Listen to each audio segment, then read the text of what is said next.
सो आइए गाइस, बहुत बहुत स्वागत करते हैं आपका एंट्री एग्जिट स्पेशल वीडियो में। किसी भी पर्टिकुलर स्टॉक में या फिर इंडेक्स में हम लोग एंट्री एग्जिट कैसे कर सकते हैं, तीन चार चीज मैं सिखाऊंगा आपको। एक दो टिप्स भी दूंगा कि कैसे एंट्री एग्जिट प्रॉपर कर सकते हैं आप लोग। तो कैसे हैं आप लोग, क्या हाल चाल है आप लोग, कैसे भी। मेरा नाम है आर्या। तो चलिए इस वीडियो को शुरू करते हैं। अगर आपने अभी तक चैनल को सब्सक्राइब नहीं करा तो प्लीज से चैनल को सब्सक्राइब कर लो। तो आइएगा समझते हैं एंट्री एग्जिट को। तो देखिए क्या हुआ कि एयरटेल का चार्ट है 24 तारीख। आज मैंने एयरटेल में ट्रेड किया है, ठीक है। कुछ ये आपको मिल जाएगा यहाँ पे, जो एंट्री एग्जिट का जो पोजीशन है वो मिल जाएगा, ताकि आप लोग ये ना बोलो कि भैया एंट्री आपने किया नहीं। देखो मेरा एक सेटअप बना, सिंपल समझो, मेरा एक सेटअप बना क्या, फिबोनाची सेटअप, ठीक है। हम लोग इस पर ट्रेड करते हैं। अब मेरा सेटअप तो बन गया। अब मेरे को करनी है एंट्री। अब मैं एंट्री करने के लिए दो तीन पॉइंट खोजूंगा। मैं कभी भी एक लेवल पे एंट्री करूंगा तो मेरे को क्लोजिंग मिल जाएगी, उसके बाद ही मैं एंट्री करूंगा। जैसे मान लीजिए मेरे को यहाँ पे एंट्री करनी है इस पर्टिकुलर में, तो मेरे को एंट्री कहाँ मिली, इस जगह पे मिली। अब मैं देखूंगा मेरा स्टॉप लॉस कहाँ बन रहा है। मेरा स्टॉप लॉस जनरली मैं ये 0.236 लेवल के नीचे रखता हूँ, ठीक है। तो मेरा स्टॉप लॉस भी बन गया इस जगह पे, ठीक है। एंट्री स्टॉप लॉस, ठीक है। अब मैं इसको छोड़ दूंगा, एंट्री ले लिया, स्टॉप लॉस ले लिया। अब बाकी का काम मार्केट का है, लेकिन एग्जिट आपके हाथ में है और स्टॉप लॉस आपके हाथ में है। टारगेट और स्टॉप लॉस मार्केट के हाथ में, बट आपको लॉस कितना बुक करना है, प्रॉफिट कितना बुक करना है, वो आपके हाथ में, ठीक है। तो ये देखिए, तो मैंने एक एंट्री ले ली, पर्टिकुलर एंट्री में स्टॉप लॉस के पास भी है, बट मेरे को टारगेट मिला, ठीक है। अब जितना आपका टारगेट होता है वो अपने हिसाब से डिसाइड कर लेना। अब मान लो गाइस आपको मूविंग एवरेज ट्रेड करना है। सपोज कि मैं कहां से मूविंग एवरेज ले लेता हूं, चलिए 10 ईएमए ले लेता हूं।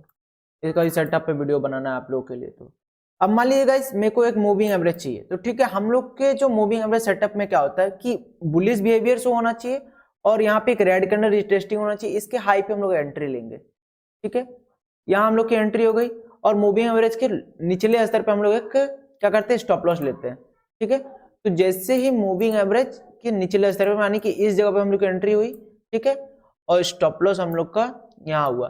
अब मैं एंट्री का मेथड समझ लो क्या हुआ।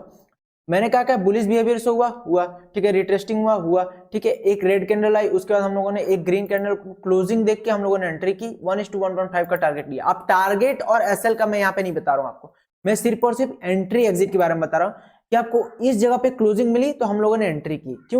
क्योंकि मेरे को एक रिट्रेस्टिंग चाहिए थे, इस जगह पे भी मैं एंट्री लेता, बट यहाँ पे क्या हुआ कि एक हाई ब्रेक नहीं हुआ है इस जगह, बट इस जगह पे हाई ब्रेक हुआ, इसलिए हम लोगों ने एंट्री ली, ठीक है। तो और भी मेथड्स हैं और मैं बताता हूँ आपको। गैस दो एग्जांपल ले लिया, एक एग्जांपल और ले लेते हैं कि देखिए क्या हुआ कि मेरे को सिप्ला का चार्ट मैंने खोल लिया 5 मिनट टाइम फ्रेम पे, यहाँ एक रेजिस्टेंस लेवल है, ठीक है। अब मेरे को इसमें एंट्री करनी है। अब मेरे को लग रहा है कि स्टॉक यहाँ से गिरेगा, तो गिरेगा, ठीक है।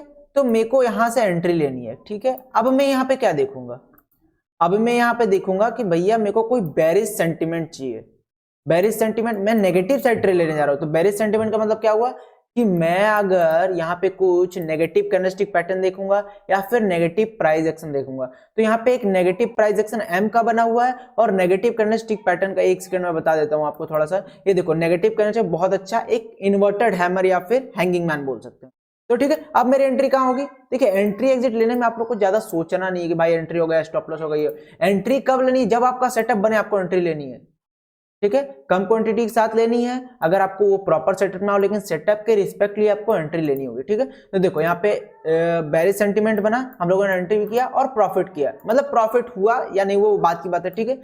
तो यहाँ पे क्या हुआ कि मैंने एंट्री क्या बोला कि अगर आपको चार्ट बेरिश दिख रहा है तो यहाँ पे एक बेरिश सेंटीमेंट होना चाहिए। अब ऐसे ही आपको एक ब्रेकआउट पे ट्रेड लेना है, तो कैसे लेना है मैं एक बार वो भी क्लियर कर दूंगा आपको। तो गाइस अब आगे आते हैं, देखते हैं कि ब्रेकआउट और ब्रेकडाउन पे ट्रेड आपको कैसे लेना है, ठीक है। या फिर क्लोजिंग कैसे, मतलब क्लोजिंग कैसे डिफाइन करना कि कौन से क्लोजिंग पे आपको ट्रेड लेना, कौन से क्लोजिंग पे नहीं लेना। देखो अगर कभी भी ब्रेकआउट हो रहा है स्टॉक, ठीक है, आपको बुलिशनेस शो हो रहा है, चलिए ठीक है, इसकी कोई दिक्कत नहीं है, बट एक चीज आपको जरूर से देखनी है, क्लोजिंग कितनी दूर मिली है। अगर क्लोजिंग बहुत दूर मिली है, साफ साफ छोड़ दो भाई। जैसे कि यहाँ पे मैं एक प्रैक्टिकल एग्जांपल देना चाहूंगा। 24 दिसंबर का मैंने ट्रेड किया और मेरी जिंदगी की गलती थी, मेरी जिंदगी की बहुत बड़ी गलती, या फिर गलती कह लो या फिर बहुत बड़ी गलती का, ठीक है। देखो मेरे को ट्रेड कहीं यहाँ पंच करना था, एक सेकंड में थोड़ा सा पेंसिल ले लूं। मेरे को ट्रेड कहीं यहाँ लेना था, इस जगह पे अगर क्लोजिंग मिल जाती मैं ट्रेड लेता। मैं ट्रेड यहाँ पे बुलिश दिख रहा था मेरे को निफ्टी, मैंने यहाँ ट्रेड ले लिया। अब मेरा स्टॉप लॉस इसके कारण मेरे को स्टॉप लॉस पता है कितना का देना पड़ा? प्रीमियम में कम से कम 2500 रुपए का स्टॉप लॉस देना पड़ा है। निफ्टी में 2500 रुपए का स्टॉप लॉस देना पड़ा उस दिन। तो चलो ठीक है, अगर मैं यही ट्रेड अवॉइड करता तो मेरा स्टॉप लॉस भी नहीं जाता, और अगर इस जगह पे कहीं क्लोजिंग मिलती तो मेरे को टारगेट भी इजीली अचीव हो जाता। ठीक है, तो गाइस मेरे कहने का मतलब समझ रहे हो आप कि क्लोजिंग आपको मिल रही है तो 1 2 3 4 5 6 पॉइंट ज्यादा दूर मिले तो कोई दिक्कत नहीं है, बट अगर वो क्लोजिंग 10 पॉइंट 15 पॉइंट 20 पॉइंट दूर मिल रही, या फिर आपके स्टॉक में 2-4 रुपए या फिर 3 रुपए 2 रुपए 4 रुपए अगर आपकी ज्यादा मिल रही है, ऊपर मिल रही है, तो आप उस ट्रेड को अवॉइड करो, दूसरे स्टॉक में सर्च करो। क्यों? क्योंकि यहाँ पे आपने एग्जांपल देखा कि जैसे ही मार्केट यहाँ पे गया, थोड़ा सा पुल बैक लेना है, हम लोग का स्टॉप लॉस लिया, काम खत्म। तो यही गलती होती है गाइस। ठीक है, हालांकि मैंने टारगेट यहाँ का सोच रखा था, टारगेट तो मेरे को मिला, बट मेरा पहले स्टॉप लॉस गया क्योंकि यहाँ पे क्लोजिंग बहुत खराब मिली थी। ठीक है, तो कभी भी ब्रेकडाउन और ब्रेकआउट में आपको क्लोजिंग को जरूर से ध्यान देना है कि भैया क्लोजिंग कितनी दूर मिल रही है, मेरे एरिया में मिल रही है, मेरे ट्रेडिंग जोन में मिल रही है, मेरे एंट्री जोन में मिल रही है। अगर मेरे एंट्री जोन में अगर कैंडल मिल रही है, देखिए एक गुड एंट्री क्या होती है गाइस, आज ही का तारीख है, डेट है 24 तारीख, इसमें मैंने ट्रेड नहीं किया, बट ये सेटअप हमने एक मतलब फाइंड करके रखा था कि हम लोग को ट्रेड करना। देखो गाइस क्या हुआ कि इस जगह पे मेरे को एंट्री लेनी थी। अब सेटअप ये है मेरा कप एंड हैंडल सेटअप। ठीक है, यहाँ पे मेरे को एंट्री करनी थी इस जगह पे। अब देखो गाइस एक गुड एंट्री में क्या हुआ, एक बैड एंट्री थी, एक गुड एंट्री के मैं एग्जांपल दे रहा हूँ। देखो यहाँ पे क्या कैंडल की क्लोजिंग बहुत दूर मिली है? आपका आंसर होगा नहीं सर, बहुत दूर नहीं मिली। ठीक है, तो उसके बाद में यहाँ पे एंट्री बनाऊंगा, बिल्कुल बना लूंगा। क्यों? क्योंकि भाई देखो मेरे को एंट्री पॉइंट चाहिए, मेरे को बहुत अच्छा एक एंट्री पॉइंट मिल गया है। यहाँ पे मेरा स्टॉप लॉस रहेगा इस हैंडल के नीचे, टारगेट रहेगा 1:1.5 का मेरा। चलो मैं जैसे ट्रेड करता हूँ। ठीक है, अब देखो क्या हुआ कि गाइस मेरा एंट्री मेरी बढ़िया हुई ना, तो मेरा स्टॉप लॉस लेने आता मार्केट में, खुशी खुशी वो पैसा मैं दे देता मार्केट को। मेरा अगर 1000 रुपए या फिर 1200-1500 का स्टॉप लॉस होता तो मैं दे देता। ठीक है, एक मेरे को सेटिस्फेक्शन नहीं मिलता कि भैया मेरा स्टॉप लॉस लेने आया था, मैंने प्रॉपर एंट्री पे मतलब अपने प्रॉपर सेटअप पे एंट्री करी, स्टॉप लॉस लेता तो कोई बात नहीं। बट एक चीज देखा, प्रॉपर एंट्री जब हम लोग को मिली तो मार्केट हम लोग को टारगेट देने में ज्यादा समय नहीं लगा रहा। देख रहे हो, तो ये होती है बात। नीचे आया मार्केट हम लोग का स्टॉप लॉस हिट करते करते लेकिन ऊपर चला गया, तो ये एक होती है प्रॉपर एंट्री सेटअप। तो गाइस एंट्री एग्जिट स्पेशल में ये 3 पॉइंट मैंने अपने ओर से लिख के रखा, जो आपने फॉलो कर लिया तो गारंटी है आपकी ट्रेडिंग में इंप्रूवमेंट होने से कोई नहीं रोक सकता।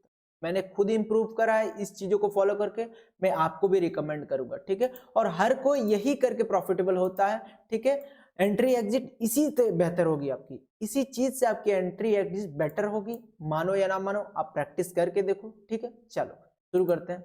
देखो सपोज कीजिए निफ्टी का ही चार्ट है, यहीं पे एग्जांपल ले लेते हैं हम। अब मेरे को इसमें एंट्री करनी है भाई, तो सबसे पहले मैं क्या देखूंगा, सबसे फर्स्ट क्राइटेरिया हम लोग का होगा भैया मेरा एसएल कितने का बन रहा है, क्या मेरे स्टॉप लॉस मेरे जो लॉस की कैपेसिटी के अंडर बन रहा है। मैं लॉस अगर लेना चाहता हूँ 1000 रुपए का, तो मेरे 1000 रुपए के अंदर एसएल बन रहा है। अगर नहीं बन रहा 1100 का बन रहा, मैं नहीं लूंगा ट्रेड। सिंपल समझो, मेरा ट्रेड अगर 1000 रुपए का है मेरा रिस्क पर ट्रेड, और मेरा स्टॉप लॉस आज बन रहा है 1100 रुपए का, तो आज तो आप ले लोगे, लेकिन अगर 2-3 दिन लगातार आपका स्टॉप लॉस हिट हो गया ना, तो फिर भैया गड़बड़ हो जाएगा कैपिटल, मैं बता रहा हूँ यहाँ से। तो देखिए सबसे पहले तो आपको ये मेजर करना है कि मेरा स्टॉप लॉस कितने का बन रहा है। ठीक है, तो यहाँ से ये टूल लो और यहाँ से देख लो कि भैया कितने का स्टॉप लॉस बन रहा है। ठीक है, अब मैं देखूंगा कि भाई मेरा स्टॉप लॉस तो मेरे अब मैं देखूंगा कि भाई मेरा स्टॉप लॉस तो मेरे रिस्क के अनुसार ठीक है, मतलब मेरे को 1000 रुपए का स्टॉप लॉस लेना था, मेरा 1000 रुपए के अंदर का स्टॉप लॉस बन चुका है निफ्टी में। अब मैं देखूंगा भाई कि मेरा टारगेट उस स्टॉप लॉस के अकॉर्डिंग मेरे को कुछ ज्यादा मिल रहा है क्या टारगेट। जैसे कि मेरे को अगर एंट्री कर रहा हूं, मैं 1000 रुपए का रिस्क ले रहा हूं, तो भैया मेरे को क्या 1200 या फिर 1300 का प्रॉफिट हो रहा है उस ट्रेड से, देन मैं एंट्री करूंगा। अगर नहीं हुआ तो मैं नहीं करूंगा। जैसे कि इस केस में क्या हुआ कि अगर मेरे को सपोज कीजिए मेरे को अगर रिस्क लेना है 1000 रुपए का, तो मैं कम से कम मान लो ये 1000 रुपए का मेरा रिस्क हो गया, और मैं कम से कम 1:1.5 यानी 1500 रुपए का मैं यहाँ पे रिवॉर्ड लेके जाऊंगा। ठीक है, यहाँ कहीं मैं अपना एग्जिट करूंगा स्टॉक, तब तो आपको यहाँ पे दिखेगा कहीं यहाँ पे एक स्ट्रॉन्ग रेजिस्टेंस ना हो, ये सब भी आपको देखना होगा। ठीक है, तो ये चीज कि अगर मेरा रिस्क 1000 रुपए का लग रहा है कि मैं 1200, 1300 या फिर 1500 रुपए का प्रॉफिट बन रहा है, देन मैं उस स्टॉक में एंट्री करूंगा। अगर नहीं बन रहा है तो मैं नहीं करूंगा, सिंपल। मैं दूसरे सेटअप का वेट करूंगा, दूसरे दिन वेट करूंगा, जिस दिन मेरा बनेगा उसी दिन। ठीक है, ये दो चीज हो गई। अब तीसरी चीज क्या होगी, ये दो चीज मैंने डिस्कस कर लिया कि भैया मैं पहले अपना लॉस देखूंगा, उसके बाद मैं अपना रिवॉर्ड देखूंगा, उसके बाद सबसे तीसरी चीज क्या होगी, सबसे इंपॉर्टेंट, सबसे जरूरी है, सबसे कुछ। देखिए भाई, कोई भी मार्केट में भगवान नहीं है, लॉसेस सबका होता है, ठीक है। बट अगर आपको एंट्री एग्जिट या फिर किसी भी चीज को इंप्रूव करना है, देन आपको प्रैक्टिस करना होगा। ऐसा नहीं हो सकता कि इंट्राडे मास्टर नाम का चैनल है यूट्यूब पे और एंट्री एग्जिट जो बताया मैंने उसकी वीडियो देख ली, मैं एंट्री एग्जिट में एकदम हो गया। ऐसा नहीं हो सकता। आप रोज प्रैक्टिस करो, 2 क्वांटिटी 5 क्वांटिटी में ज्यादा पैसे तो लगते नहीं है। कुछ 2 3 4 5 6 स्टॉक्स पकड़ लो इंट्राडे के लिए या फिर स्विंग्स के लिए, 2 क्वांटिटी 4 क्वांटिटी 5 क्वांटिटी। आपने एंट्री एग्जिट, चार्ट पैटर्न या फिर किसी भी चीज पे आपको मास्टरी करनी, उसको करो, उस क्वांटिटी के साथ उसको करो। आपको सपोज करो कि चलिए भैया मेरे को प्राइस एक्शन ही बेटर करनी है अपनी, मेरे को कैंडलस्टिक की एक्यूरेसी ही बेटर करनी, तो 2 क्वांटिटी 4 क्वांटिटी के साथ करो ना भाई। आपको कौन बोला कि 100 क्वांटिटी के साथ करो। देखो, आप इंप्रूव करोगे अपने सेल्फ को तो आपको मार्केट पैसा देगा। अगर आप इंप्रूव नहीं करोगे तो भैया आपको मार्केट आपका पैसा नहीं देगा। अगर आपको अच्छा लगा है कंटेंट तो जरूर से एक बार चैनल को सब्सक्राइब कीजिए। कोई मेहनत नहीं लगता आपको चैनल को सब्सक्राइब करने में, लेकिन हम लोग को मेहनत लगता है भैया वीडियो क्रिएट करने में, एडिटिंग करने में, थंबनेल क्रिएट करने में, तमाम तरह की चीजें होती हैं। और अगर आपको सीरीज पसंद आ रहा है तो कमेंट करके बोलिए हाँ सर पसंद आ रहा है। अगर नहीं पसंद आ रहा है तो क्या मतलब प्रॉब्लम्स हो रही है वो बताइए, क्या नहीं समझ आ रहा आपको वो भी कमेंट कीजिए। अगली वीडियो से हम लोग उसको सुधारने की कोशिश करेंगे। बाकी 3 4 5 पार्ट या फिर 6 पार्ट अपलोड हो चुका है, वॉच लिस्ट आपके सामने है, जाके देखिए स्टॉक मार्केट में। तब तक के लिए जय हिंद, वंदे मातरम, जय श्री राम, बाय।